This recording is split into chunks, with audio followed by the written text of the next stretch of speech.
Hi, this is Igor from hdhead.com. I will walk you through the basics of red import into Avid DS version 10.1 or above. There are a couple of things that we're not going to have time to talk about in this tutorial, and those are red conform using AFE files from Media Composer, and also film type of workflows where you're working with red with a film output in mind.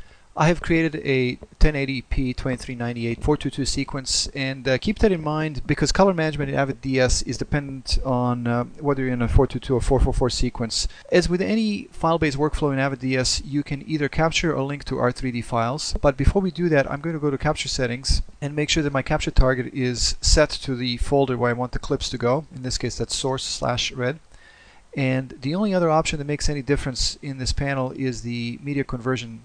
Scale keep aspect ratio is going to make sure that our 4K files are scaled down to high def size, and in the process their aspect ratio is maintained so we don't get any geometric distortion. So we'll right mouse click, go to capture, and the new red dialog window opens up. By the way, the footage that I'm using in this tutorial is courtesy of Los Angeles director of photography Johnny Trutman. The options that we see on the right are common to any application that uses the red SDK. All the adjustments are sort of familiar if you have worked with the red, so we don't have time to get into all of these, but I will show you what some of them do. One convenient thing is the file info. When you click on this, a window opens up with all the information that's embedded in the file. And the most basic information is also included in the upper right area. First thing I'm going to do is I'm going to, for the sake of speed, I'm going to decrease the debarrier detail from high to low, and we'll keep half good as the resolution. We can switch between the default camera settings and the metadata that's embedded in the file that was set by the director of photography. If I click on default, in this case the only thing that changes is the color temperature. It goes to 6500 Kelvin. If I click on metadata, the color temperature goes to 5600 Kelvin. I'm free to change and override those settings at any time. For example, we can select the speed from 320 to 640 and see how we're pushing the shot now. And if you look at the histogram down here, you'll actually see that we're clipping the shot. Some of the highlights in these hills are clipped. An important thing when importing red files into Avid DS or any application for that matter is to make sure you're not crushing or clipping any values, because those will be irretrievably lost. So what I'm going to do in this case is even if my picture doesn't look that good in this little thumbnail preview, I'm going to decrease the speed to 500. And as you can see now, the clipping is gone, and we still have enough range to manipulate this image later with color correction. Moving down on the right hand side of the panel is a Save RLX and Load RLX option. If we have RLX information from Red Alert, we can load it at this time by clicking on this and pointing to it and bringing it in. On the left hand side, we can jog to any frame in this shot. It's a locked off shot, so there's a whole lot of change. The clouds are going through.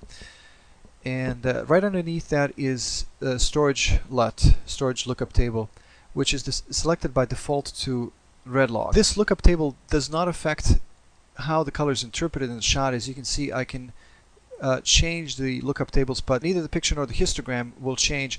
This is, as the description says, it's a storage lookup table. This lookup table allows DS to store a 12-bit linear image in a 10-bit space in Avid DS, and red log, the default option of red log, is probably what you will need to use most of the time unless you have a very compelling reason to use something else. When we're happy with our settings, all we got to do is click on OK, and the clip is importing right now. There's our clip. Now you may ask, well, how long did it take to import this thing? This was done on a software-only Avid DS running on a XW8600 workstation. A couple of things that influence the speed of debarring are obviously the speed of the computer, but this computer is pretty fast. And also one thing that people overlook often is the speed of your storages. The red files were located on a FireWire 800 drive, and the Avid media storage is located on a relatively slow 7200 RPM SATA drive.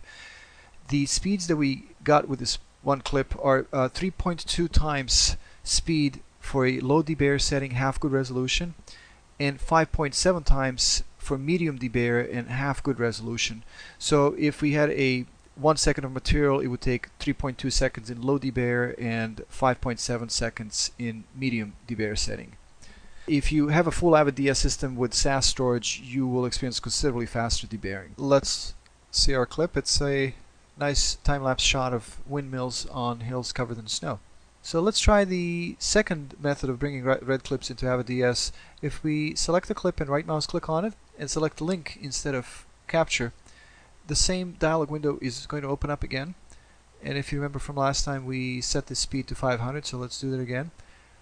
The only difference here is that the storage LUT setting does not make any difference for linked files because they're not being converted into anything else. They just remain red files.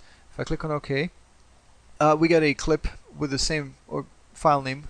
DS has appended 001 to avoid duplicate file names here, but there's a clip with a little red underline which signifies a linked clip. If I drag this into the viewer, we have the same shot, except for it cannot play in real time because processing is needed. As with any linked clips, you can cut with this clip, place it on timeline, do whatever you need to do with it, but you cannot play it back until you process it.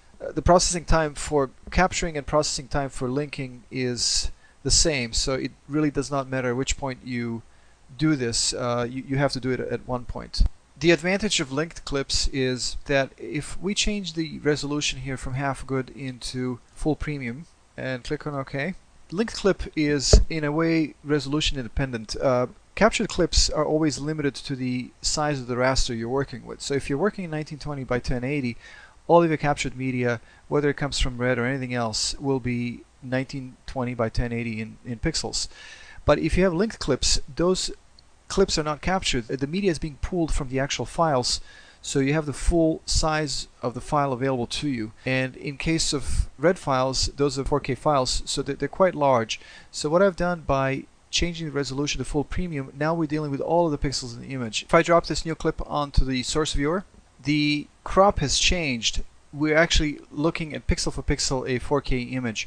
To illustrate this better, what I'm going to do is I will delete this clip off the timeline. I will create a little bit of color bars, create another video track, and cut a little piece of that clip on a track above, just so you can see the difference in size between a normal high def 16 by 9 frame and a 4K image. Let's zoom out some more. So if this is a full 4K, this is the high def size in comparison to that 4K. So we have many more pixels to work with if you have to push into this picture. For example, if I put a DVE onto this image, the image will get cropped, showing you the actual size of the available pixels and showing you a 1920 by 1080 high def crop there. If we position this here, you see a little pixel for pixel crop, which is essentially a blow up without losing any quality. This is important when we're dealing with 4K files shot at 2:1 aspect ratio. The file that I've been using for testing here is a 16 by 9 4K file. But in case of 2:1 4K files, like this one here, what's going to happen with half resolution, whether it's half premium or half good, is that we'll have a little matte lines, little letterbox up here on top. A little bit of picture is going to get cropped off beyond the edges of our 1920 by 1080 raster, left and right, and then we'll have a letterbox up and down. And these are the black areas that I was talking about, up and down at the bottom of the picture.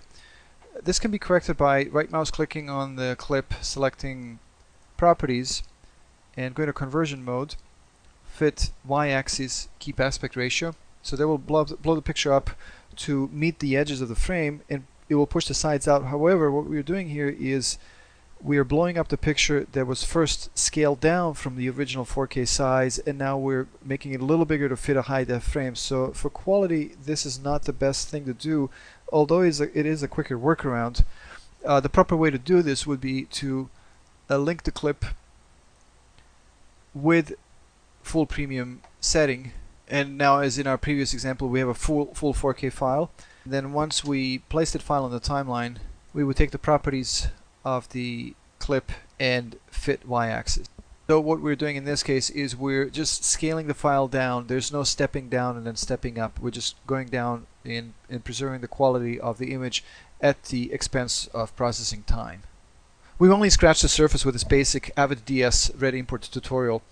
For more tips on Avid DS, preset downloads, podcasts, and things of general nature that relate to high def and digital cinema, make sure to visit hdhead.com.